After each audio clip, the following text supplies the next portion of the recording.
Nobody could tame the Mafia boss's cane Corso. Then the bartender did something shocking. In the heart of the kingdom, rumors whispered of a dark presence that walked behind the iron gates, a hound so fierce that no man could control it. They said its eyes glowed like burning coals in the dark, and its teeth were sharper than any blade forged in the king's forges. Its master, the notorious enforcer Darien, was known as the king's shadow, a man whose silence could kill, whose anger could crumble cities. Into this city walked Lyra, a young bartender with hair as dark as midnight and eyes that carried both courage and curiosity. She had come from a distant village, seeking work and a life beyond the quiet monotony of her home. With nothing but a small satchel and her wits, she moved through the streets, unaware that her life was about to collide with shadows darker than she could imagine. The castle was more than a building. It was a fortress, a place where courtiers whispered, guards watched, and secrets were currency.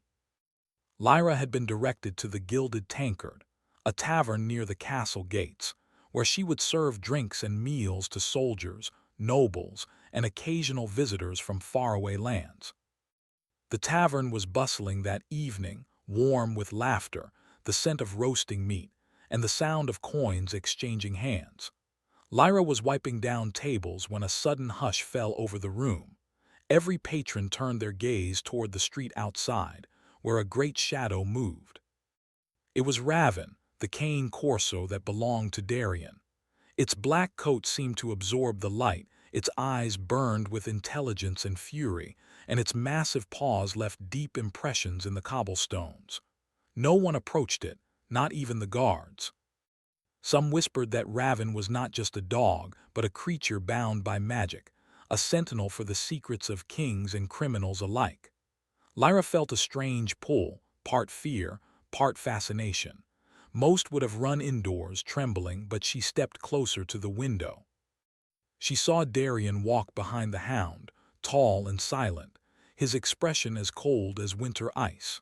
His dark cloak billowed around him, and the chain in his hand was taut, but the hound pulled against it like it wanted to break free. People instinctively bowed or lowered their heads when he passed, but Lyra stood firm. "Stay back," said the tavern keeper, a burly man named Joran. "That dog will rip anyone foolish enough to come near." "I can see that," Lyra whispered, her voice steady, though her heart raced. There was something in the hound's gaze that seemed almost human, a flicker of intelligence that drew her in. The commotion was interrupted by a young noble, a boy no older than 16, who had been trying to cross the street.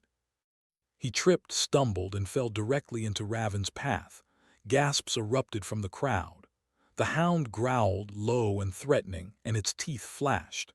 Darien's hand tightened on the chain, but he seemed distracted, watching the chaos around him rather than the boy in front. Without thinking, Lyra darted outside. She shouted, "Stop, stay," in a voice that carried both authority and urgency. The hound froze, tilting its head as if surprised by her boldness. She knelt in front of the boy, keeping her hands out, calm, steady. "It won't hurt you if you stay still," she said softly. The world seemed to hold its breath. Raven stepped forward, sniffing the air around Lyra. Its growl softened, then faded entirely. The crowd stared in disbelief. No one had ever seen the hound show mercy, let alone calm without force. Darien's eyes narrowed.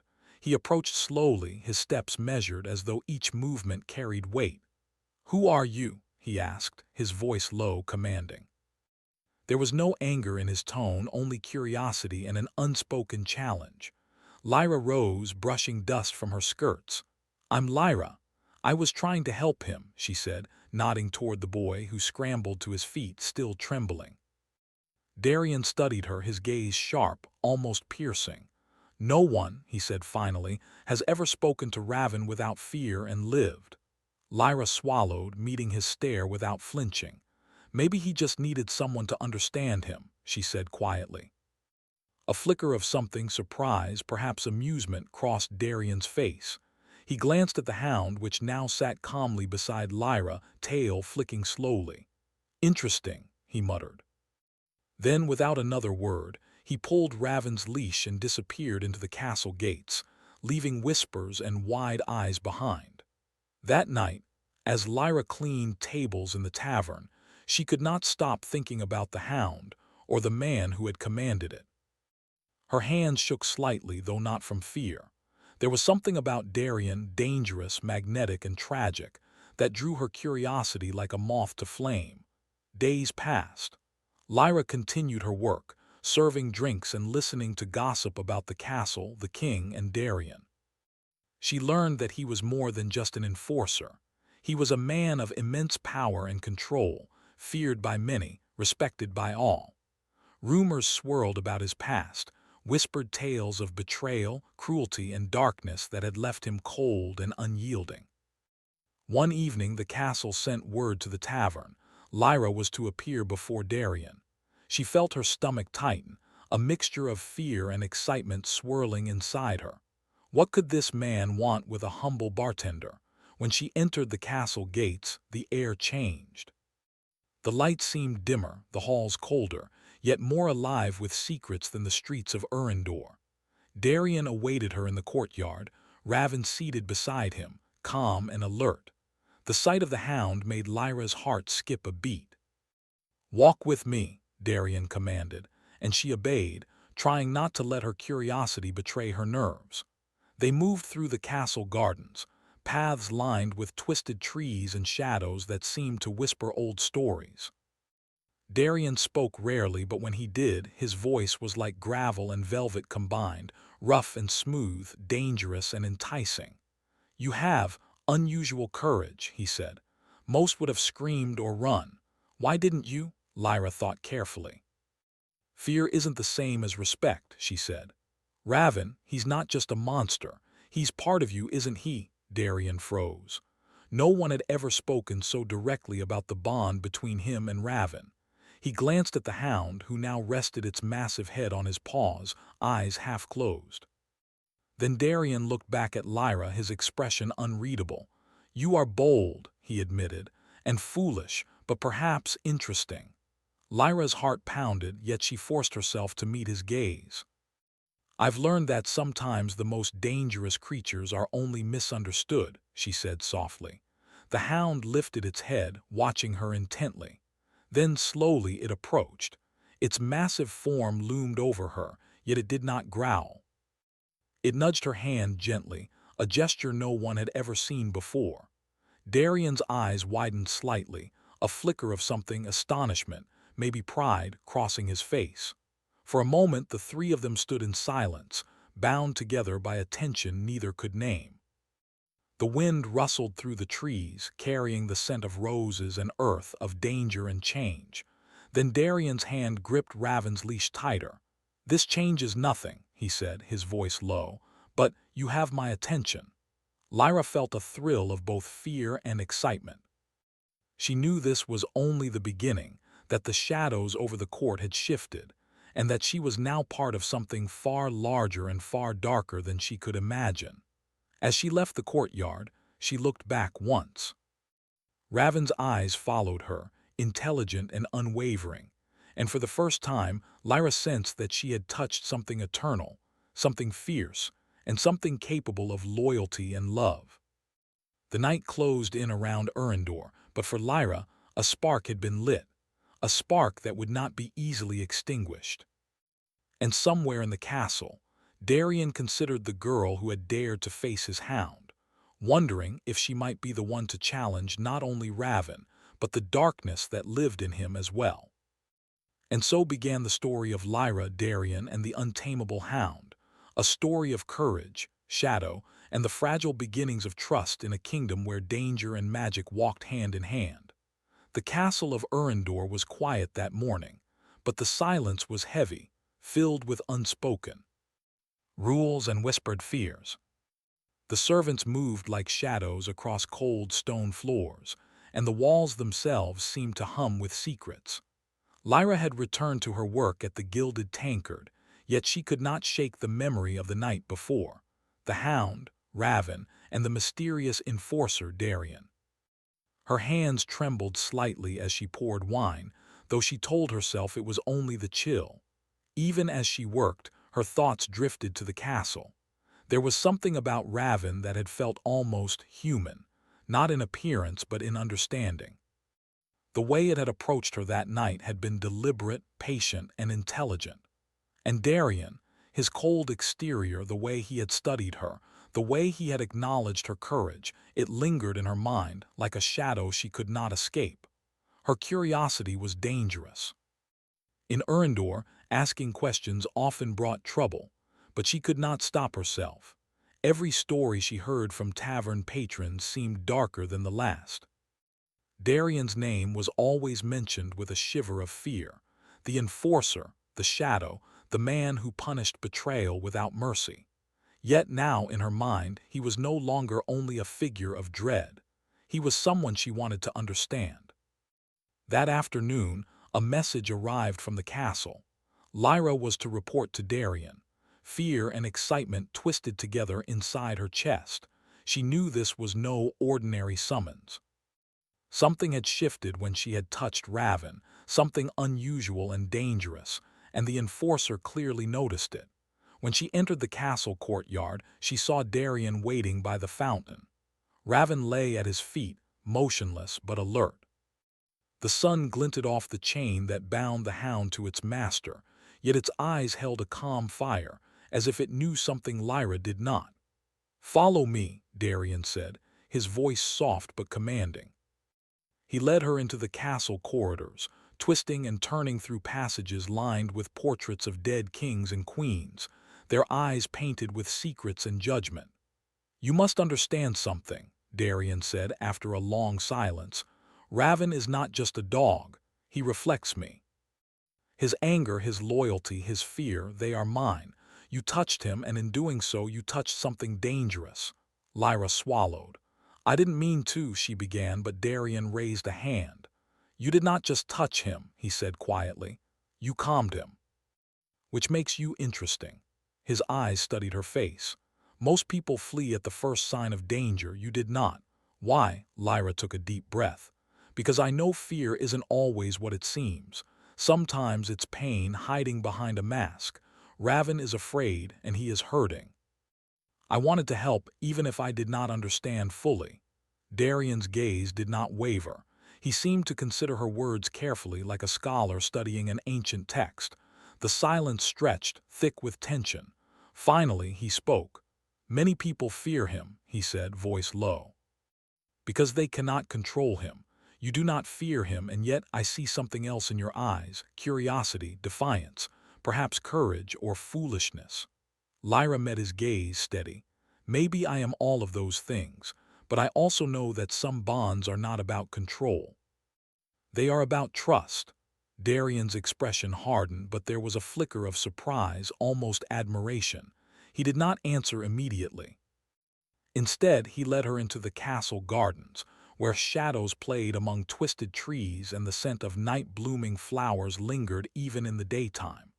"You are going to serve here," Darian said finally. "Not as a servant, but as someone who is useful.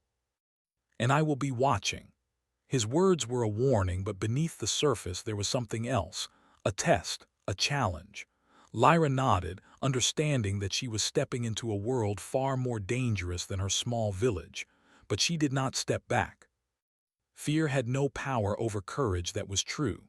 In the days that followed, Lyra learned much about the castle, its rules, and its inhabitants. Guards moved like shadows, loyal to Darian alone. Courtiers whispered in hushed tones about plots and betrayals, their eyes darting nervously toward the enforcer. And Raven, always Raven, watched her as if he were weighing her soul. Every day she approached him cautiously, offering food, soft words, and calm presence. Slowly she began to sense the hound's moods, its desires, and its fears. One afternoon, she found Raven sitting alone in the garden, eyes closed, as though listening to some invisible music. She approached slowly, kneeling a few feet away. "You don't need to hide from me," she said softly.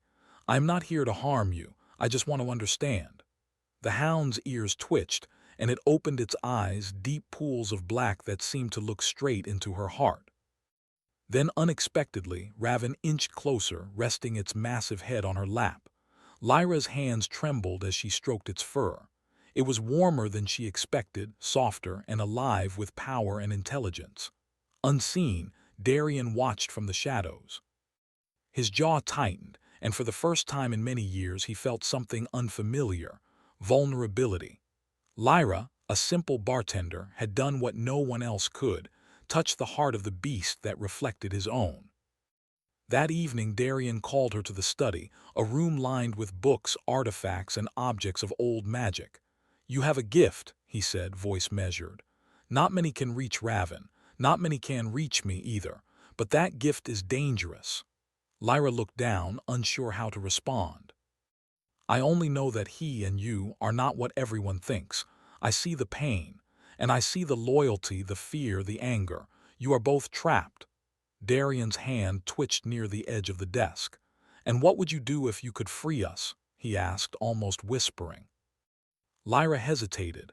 "I don't know, maybe I would just be here. Maybe I would just try to understand, to trust, and to help where I can." There was a long silence. Darian turned away, pacing slowly. "Most people would run. You do not. That both fascinates me and frightens me." Over the next few weeks, Lyra's presence changed the castle in subtle ways. Raven was calmer, more attentive, less prone to sudden aggression. Guards noticed the difference, whispering among themselves. Courtiers began to take notice of the young bartender who moved through the castle with quiet confidence, yet always aware of the shadows. And Darien, he was more difficult to read. At times, he remained cold and commanding, a figure of fear.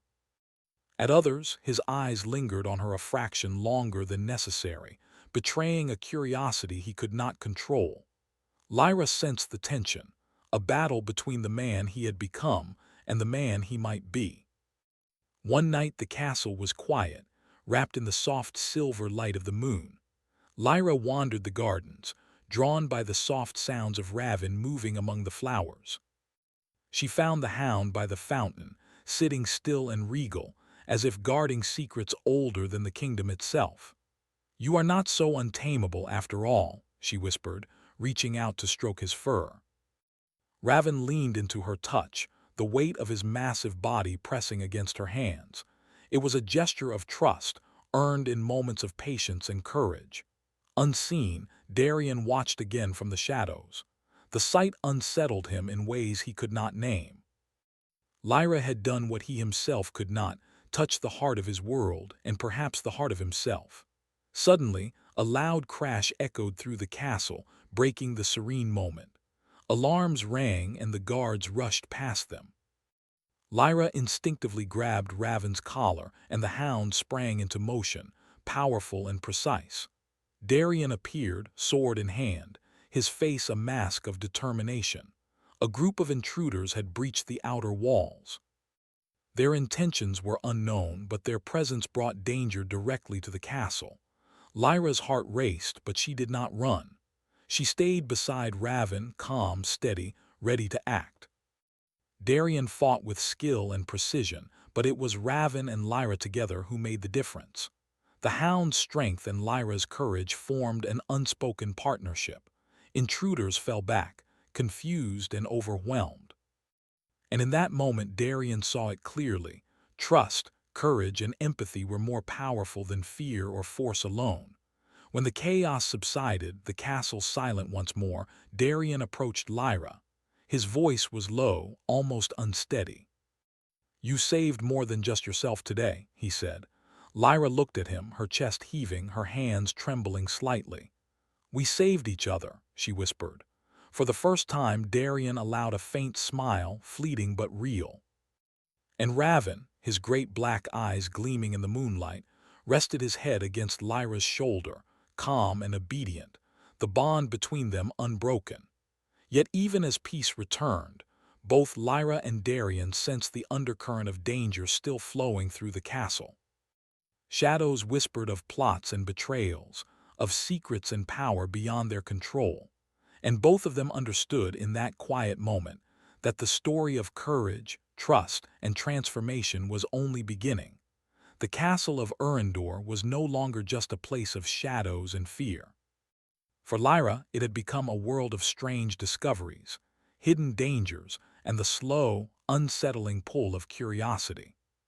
She had learned the rhythms of the place, the way the guards moved silently, the whispers that spoke of plots and betrayals, and the hound, Raven, whose presence both terrified and fascinated her.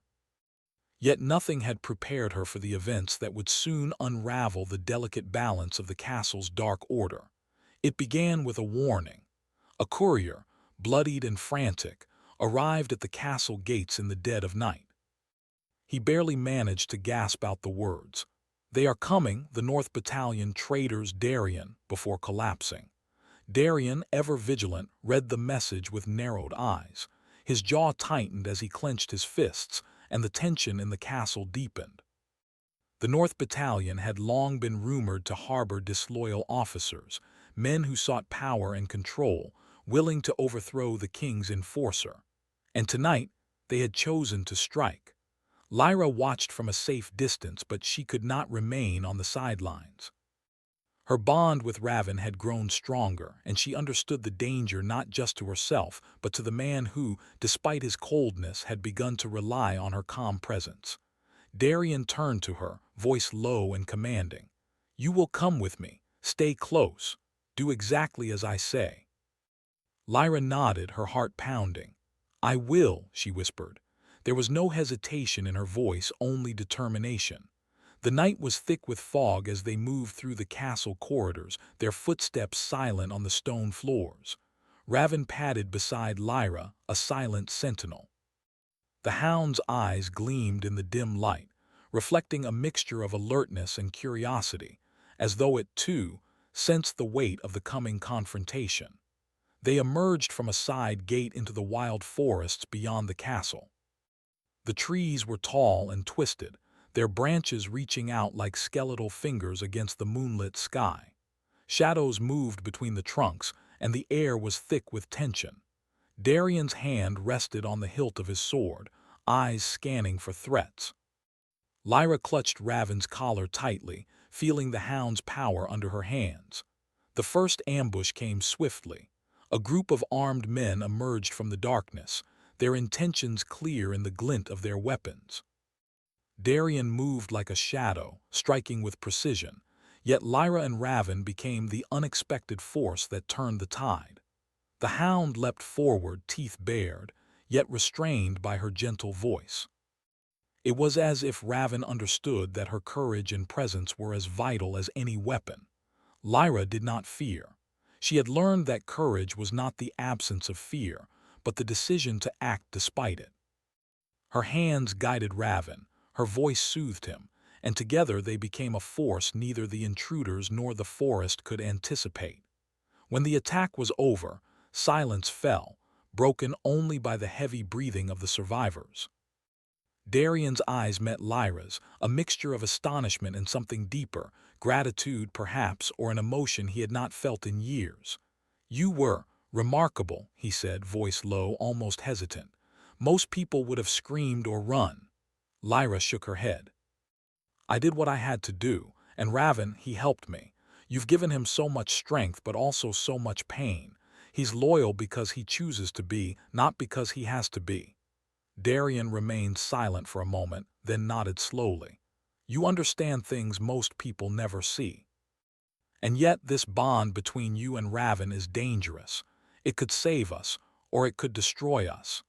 They continued deeper into the forest, moving toward a hidden clearing known only to Darien. Here, ancient ruins marked the remains of a temple, said to hold powers that could reveal truth, break curses, and test the hearts of those who dared enter. Lyra felt the weight of the place immediately. The air was thick with magic, old and potent. Shadows danced on the crumbling stone walls, and the wind whispered secrets of the past.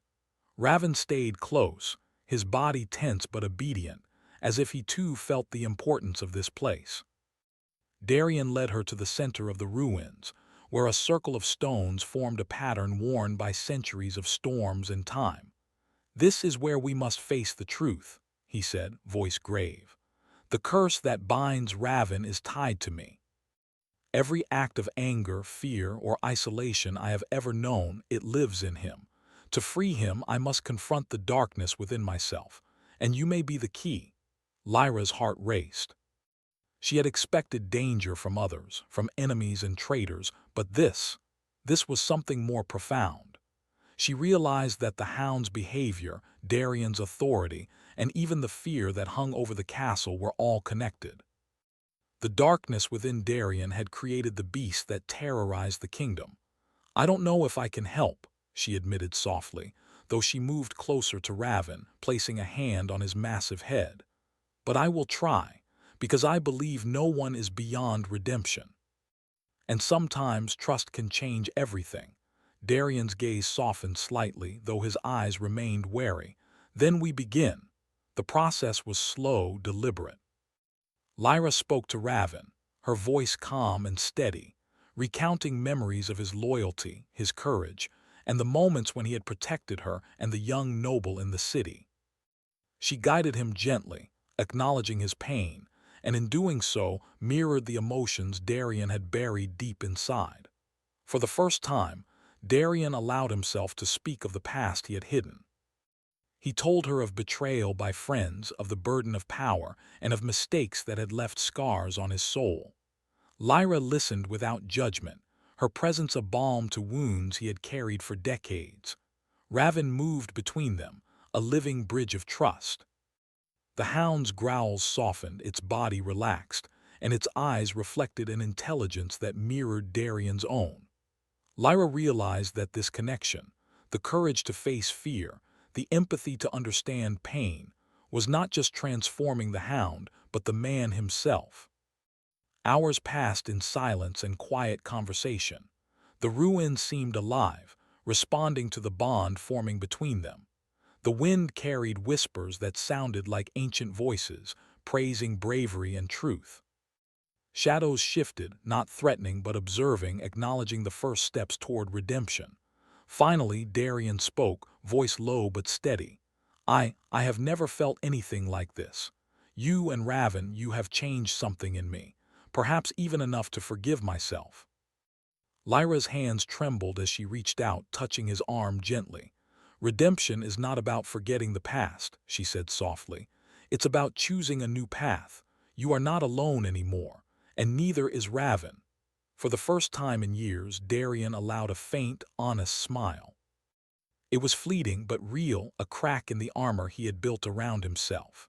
Raven leaned into Lyra, resting his massive head against her shoulder, calm, loyal, and free from the rage that had defined him for so long. But even as the bond strengthened, the ruins whispered of dangers yet to come. Shadows hinted at rivals, at secrets still hidden, and at challenges that would test courage, loyalty, and trust. Lyra knew this was only the beginning of their journey. The bond they had forged tonight had the power to heal, but also the power to attract attention from those who would seek to destroy them. Darian watched her, his eyes reflecting a mixture of caution and something more dangerous: hope. "You have done more than I could have imagined," he said, voice quiet. "But understand this, the path ahead will not be easy. We are not safe yet. The shadows will rise again, and the price of trust may be higher than either of us can bear." Lyra nodded, understanding the truth in his words. "Then we face it together," she said, determination in her voice. "Raven, Darian, and I, we face it together." The night deepened, wrapping the ruins in silver and shadow. A cold wind swept through the trees, carrying whispers of the past and warnings of the future. Yet amidst the darkness there was light, the light of courage, trust, and the fragile beginnings of redemption. Raven stood, stretching his powerful body, then nudged Lyra gently, as if to say, "We are ready." Darian's hand rested on the hilt of his sword, eyes scanning the horizon, yet for the first time he did not feel the weight of fear alone. In that moment, three hearts, human and beast, stood united, ready to face whatever the night, the kingdom, or fate itself might bring. And as the first rays of dawn began to touch the ruins, Lyra knew that this journey would demand everything: courage, wisdom, and a trust that defied fear. The shadows of Urindor whispered still, promising trials, dangers, and secrets, yet the bond they had formed glowed brighter than any darkness. The fires of redemption had begun, and nothing, not even the weight of centuries, curses, or betrayal, could extinguish them easily. But as they prepared to leave the ruins, a distant sound carried through the forest, hooves pounding, voices shouting, and a cry of warning. The North Battalion was not finished. Danger approached again, swifter and more relentless than before. Lyra tightened her grip on Raven's collar, heart pounding, and met Darian's eyes. "We face it together," she repeated. Darian nodded, jaw set, eyes sharp. "Together," he said. And with that they plunged into the forest, shadows and light moving around them, hearts bound by courage, trust, and a bond that could not be broken, even in the face of looming danger. The forest surrounding Urindor was alive with tension. Shadows stretched long under the rising sun, and the scent of damp earth mingled with the faint aroma of wildflowers. Lyra's heart pounded as she led Raven through the underbrush, keeping close to Darian, whose eyes scanned every movement with sharp, calculating precision. The threat of the North Battalion still hung over them like a dark cloud, but something stronger pulsed between them now, a bond forged in courage, trust, and shared peril. Raven padded silently beside Lyra, every step precise and deliberate. The hound had grown calmer since the night in the ruins, yet it remained alert, a sentinel ready to defend. Lyra's hands rested lightly on its head, offering reassurance. In turn, Raven's presence steadied her, giving her courage when fear threatened to take hold. Darian moved silently, his dark cloak brushing the ferns. Though his face remained stern, there was a softness in his eyes whenever they fell on Lyra. He had begun to see her not just as a source of unexpected courage, but as a presence that challenged the walls he had built around his heart. He was still wary, still careful, but a spark of trust, something he had not felt in years, flickered quietly within him. They approached the ruins of an ancient watchtower, half swallowed by moss and vines. Darian signaled for them to take cover. From the hilltop, they could see the North Battalion advancing, their banners flapping in the morning wind. They were well armed, confident in their numbers, and unaware of the bond between Lyra and Raven. "They don't know what they face," Darian muttered, voice low. "Not yet." Lyra glanced at him. "Then we make sure they understand," she said, voice steady, her courage strengthened by the quiet power of the hound at her side. As the battalion drew closer, Darian outlined their plan. Lyra would stay close to Raven, using her presence to guide the hound in ways only she could. Darian would intercept the first wave of attackers, striking with precision and force. Their goal was not only survival, but to protect the forest and the kingdom from treachery. The first clash came swiftly.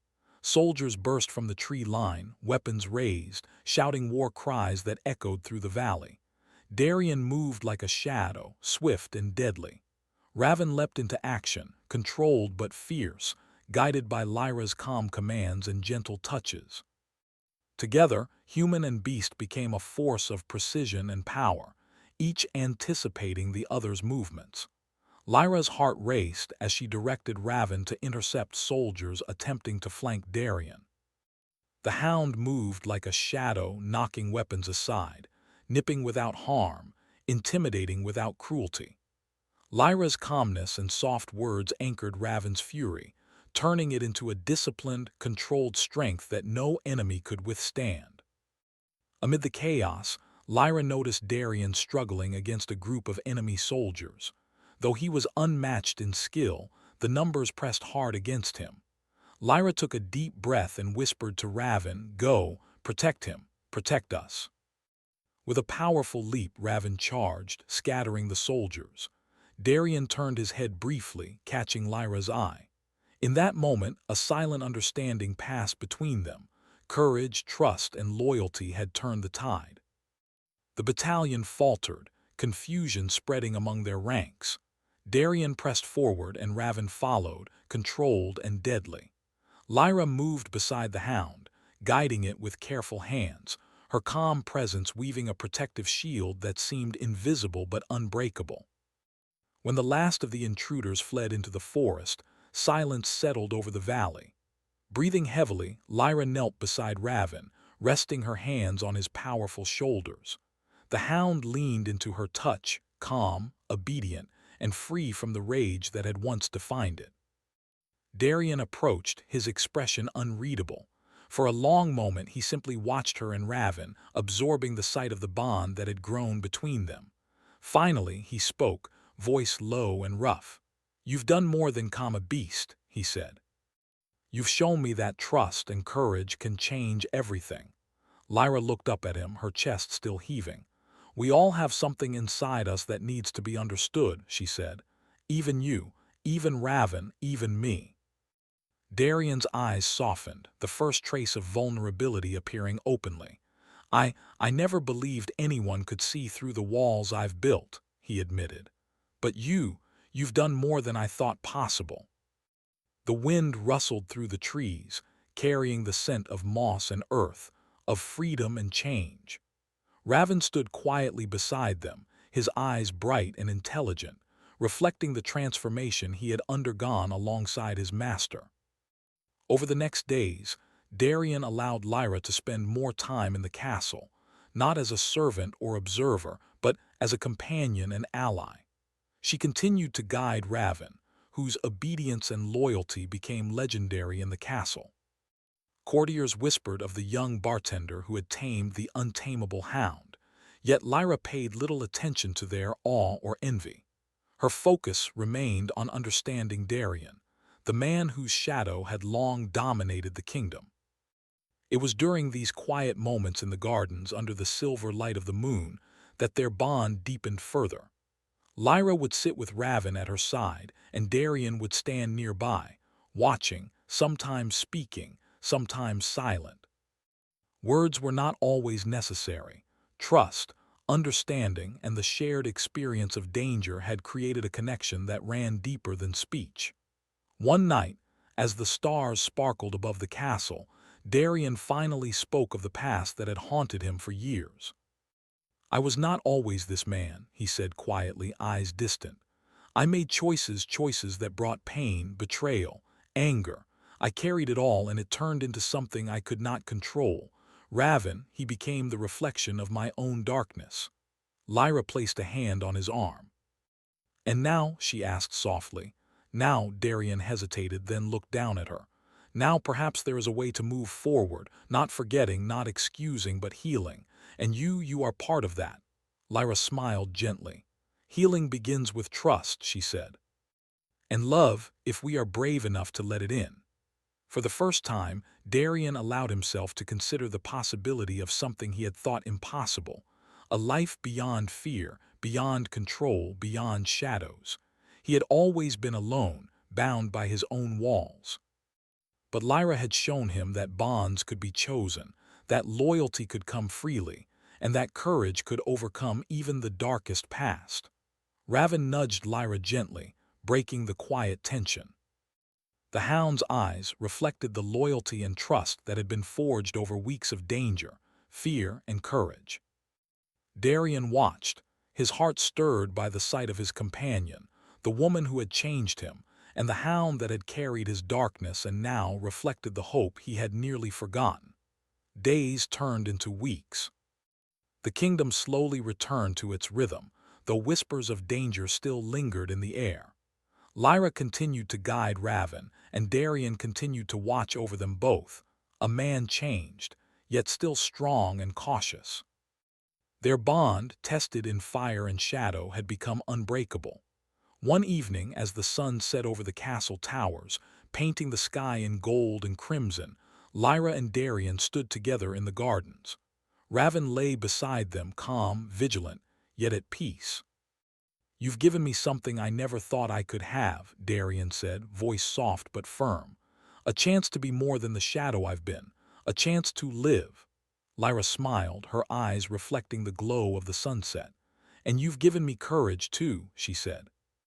"To face fear, to trust, and to believe that even the darkest hearts can change. Darian reached out, taking her hand gently, a rare gesture that spoke volumes of trust and connection. In that touch, there was an understanding deeper than words, a promise, a bond, and a future they could face together. Raven lifted his head, eyes bright and intelligent, as if acknowledging the union of courage, trust, and redemption. The hound had been untamable, yet in the hands and heart of Lyra, he had found calm, loyalty, and purpose. Darian had been unyielding, but with Lyra, he had discovered hope, forgiveness, and love. As night fell over Urindor, the castle no longer seemed a place of fear. It was a home, a sanctuary where courage, trust, and loyalty had transformed darkness into light. Lyra, Darian, and Raven stood together, united by bonds that no danger could sever. Yet beyond the horizon, shadows still whispered of challenges to come, of threats and secrets yet hidden. The kingdom was vast, and life rarely granted lasting peace. But in that moment, with hands joined, hearts open, and courage renewed, they were ready. For they had faced darkness, tamed the untamable, and discovered that trust, once given, could conquer even the deepest fears. And together they would face whatever the dawn brought, knowing that courage, love, and loyalty would always guide their path. The night wrapped the forest and castle in silver light, but inside, the fires of redemption burned brighter than ever. A hound, a man, and a woman, three hearts bound by courage and trust, had rewritten their fate. And though shadows waited, they would face them together, stronger than fear, stronger than darkness, stronger than any curse that had ever existed. In the quiet of the night, Raven rested his massive head on Lyra's lap, and Darian's hand rested over hers. The past had been heavy, the shadows deep, but now they were free. And the dawn promised a new beginning.